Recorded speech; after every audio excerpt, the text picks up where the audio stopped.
Elon Musk chastises President Biden over his words about American children.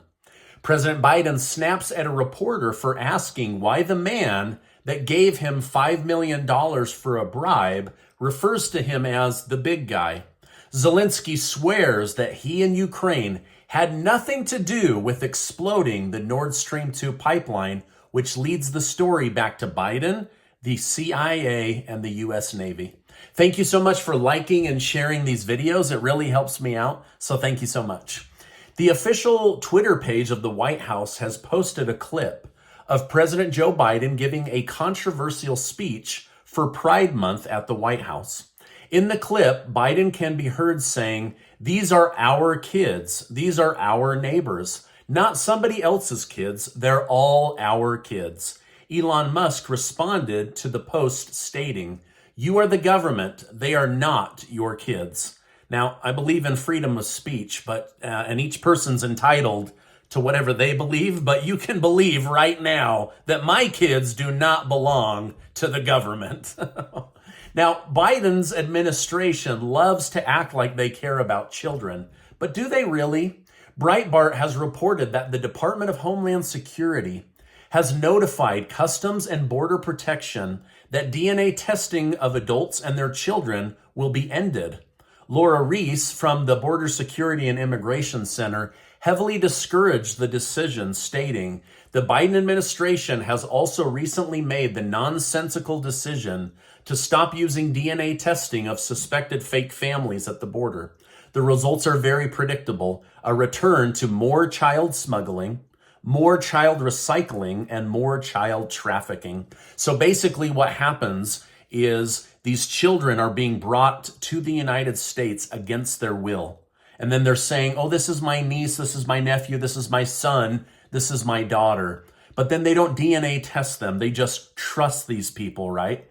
And basically what's happening is they are trafficking thousands of children through the United States, through the southern border. It's disgusting. It's outrageous. And now this Biden administration official is saying this is absolutely crazy. It's going to lead to more trafficking. So it's very, very sad. Now, I can tell you, if you read the stories I read about child trafficking at the border, you would literally throw up. I'm not going to share them here. I hate that I have to wash my brain some days after my broadcast because of the stuff I read, but it's absolutely disgusting. With the current immigration issue in Texas, Governor Greg Abbott has continued his controversial trend of sending busloads of migrants to surrounding Democratic states.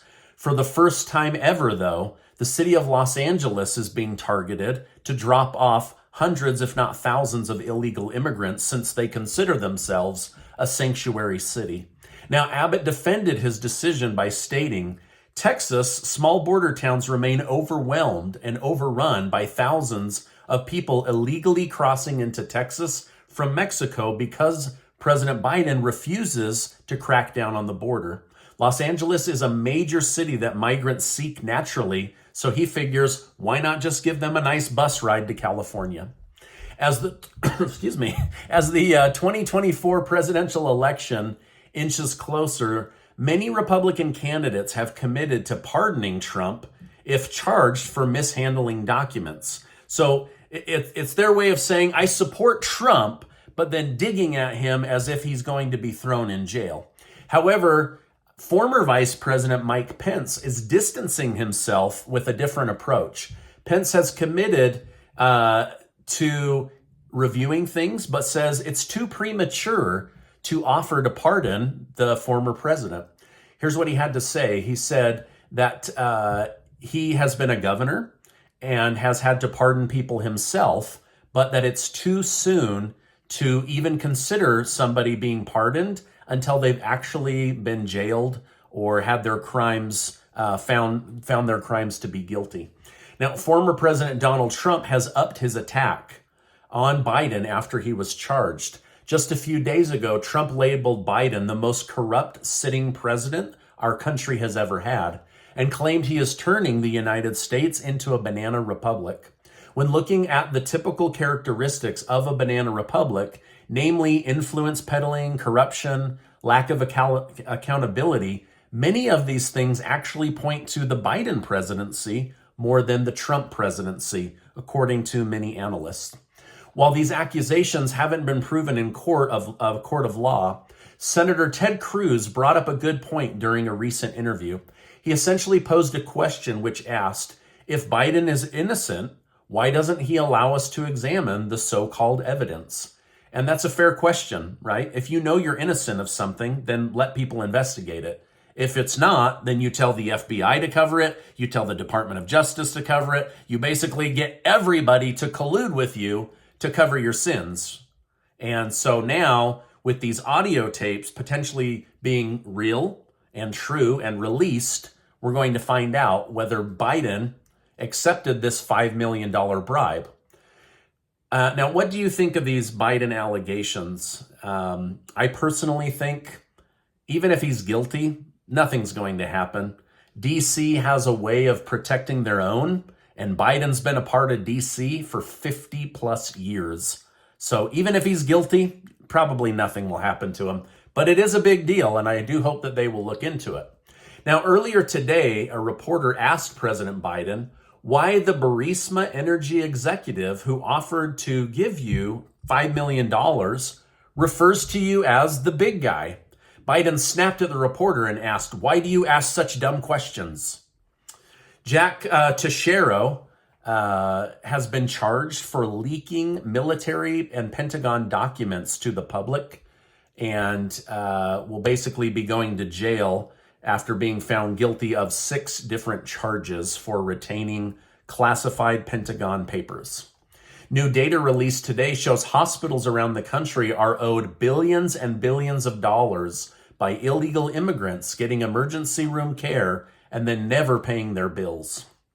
The New York Times has cited an unnamed U.S. official and reported that the CIA warned Ukraine against attacking the Nord Stream pipeline in 2022. The new report details that Dutch intelligence discovered Ukraine's plot and reported it to the CIA. Originally, Ukraine planned to carry out the attack using a submarine, but then backtracked, but then let the CIA know that they were going to blow the Nord Stream 2 pipeline. But Zelenskyy is now saying, I am president, and I give orders accordingly.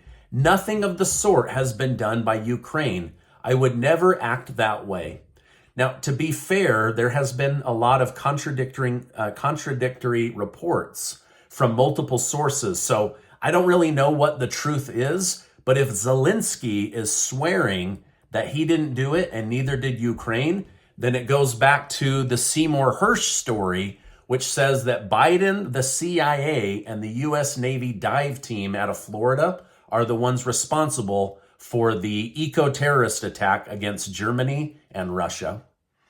After Budlight used controversial political marketing, competitor beer company Modelo has now surpassed Budlight for the first time in 20 years. In May, Modelo accounted for 8.4% of all beer sales in America, while Bud Light sank to 7.3%. State Department spokesman Matthew Miller has provided more detail concerning Secretary of State Antony Blinken's trip to China. He stated, while in Beijing, Secretary Blinken will meet with senior PRC officials where he will discuss the importance of maintaining open dialogue in order to avoid miscommunication and future war. A man by the name of Eric from New Jersey was struck by lightning and saved by police officer R.J. McPortland. This is what he said. I saw Eric out on the field, immediately ran up and checked his pulse and realized he didn't have a pulse. He was still holding one of the machines. We were able to get him free, apply AED hookups, and get him breathing again. So basically, this guy was hit with, 1.21 gigawatts of electricity. This police officer witnessed the whole thing and was able to resuscitate him using the jump paddles and get his heart going again. Pretty crazy to see such a heroic thing. Now, Casey and I are giving away $5,000 in cash thanks to generous video sponsors.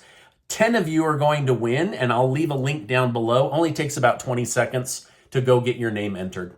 Now, before you go, I want to remind you that you are amazing. I appreciate you stopping by today. Make sure to check out this super important video. And if you haven't hit the subscribe button, hit it right now. Turn on the notifications because I want to keep you in the loop each day on what's really going on in our country and in Washington, D.C. Hey, thanks so much, and I will see you on the next video.